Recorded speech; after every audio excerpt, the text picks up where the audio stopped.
మరి doctor YS Rajasekhar గారు పేదవాళ్ళకి కార్పొరేట్ ఆసుపత్రిలో వైద్యం అందాలనే ఆలోచనతోటి ఆనాడు ఆరోగ్యశ్రీ పథకాన్ని తీసుకొచ్చినాం.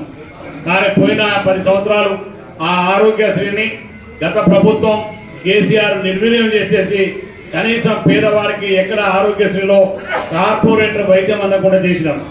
ఎవరన్నా ఆపరేషన్ చేసుకుంటే ఆసుపత్రి వారు తీసుకోలేదు. ఎందుకు తీసుకోవాలంటే ప్రైవేట్ ఆసుపత్రి ప్రభుత్వం డబ్బులు కట్టాలి.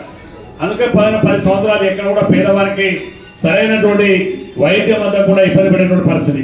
కానీ ఇవాళ రేవంత్ రెడ్డి గారు కాంగ్రెస్ పార్టీ ప్రభుత్వం మళ్ళీ ఏర్పడగానే ఆనాడు రాజశేఖర్ గారు చేసినారు, ఈనాడు మళ్ళీ రేవంత్ రెడ్డి గారు 5 లక్షల రూపాయలు ఉన్నటువంటి ఆరోగ్యశ్రీ పథకాన్ని 10 లక్షల రూపాయల వరకు పెంపు చేసి మీరు ఎక్కడైనా ప్రైవేట్ ఆసుపత్రిలో అది అపోలో కావచ్చు, యశోద హాస్పిటల్ కావచ్చు, ఏదైనా పెద్ద కార్పొరేట్ ఆసుపత్రిలో మీ గుండె ఆపరేషన్ ఇంకే రకమైనటువంటి ఆపరేషన్ అయినా మరి 10 లక్షల రూపాయల వరకు ఆరోగ్యశ్రీలో చేపించుకునేటువంటి అవకాశాన్ని ఈనాడు మళ్ళీ కాంగ్రెస్ పార్టీ ప్రభుత్వం రేవంత్ రెడ్డి గారు అమలు చేస్తున్నారని చెప్పి మీకు ఈ సందర్భంగా మనం చేస్తున్నాం.